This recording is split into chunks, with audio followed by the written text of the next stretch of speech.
In August 2024, International SOS conducted a country assessment trip to New Caledonia. This followed a wave of unrest in May 2024, which caused a state of emergency to be imposed and the French army deployed. The unrest was triggered by the attempted implementation of a controversial constitutional bill aimed at amending voting rights to expand the non-indigenous electorate, along with other underlying grievances and tensions amongst the indigenous Kanak population. Elements of the independence movement, the FLNKS, and in particular the more hardline group within the movement, the CCAT, called for radical action and unrest in order to oppose the constitutional amendment. This has led to some of the most significant rioting the country has seen in 30 years, causing significant damage, curtailing all remaining mine operations, limiting international access via key ports of departure, and generating a persistent level of insecurity and uncertainty throughout the territory. Many local neighbourhoods from both ends of the political spectrum remain divided, with many continuing to operate self-defence groups and barricades in order to stem looting and targeted attacks that continue to afflict many trouble spot areas. These barricades right here, they are present throughout New Caledonia, usually put at the entrance and exit of each and every neighbourhood within Noumea and outside Noumea.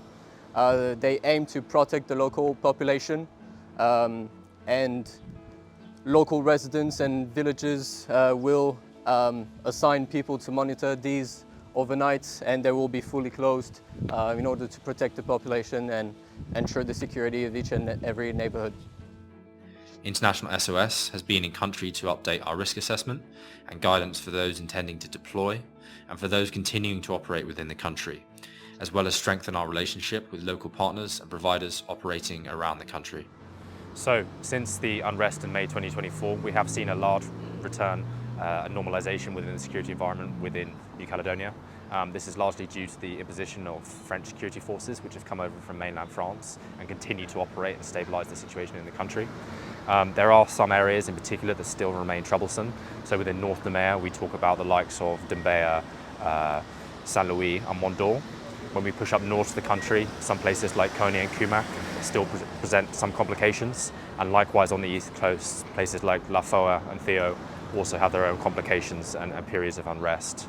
For those that do intend to operate within those locations, I think there's some key advice that we can ensure people abide by, making sure that they don't travel overnight, make sure they're prepared in the event that they do face roadblocks, how to respond, and then also making sure that those that go to remote locations around the country, that they're prepared for a sustained period where they are shut down and stuck in those locations as well.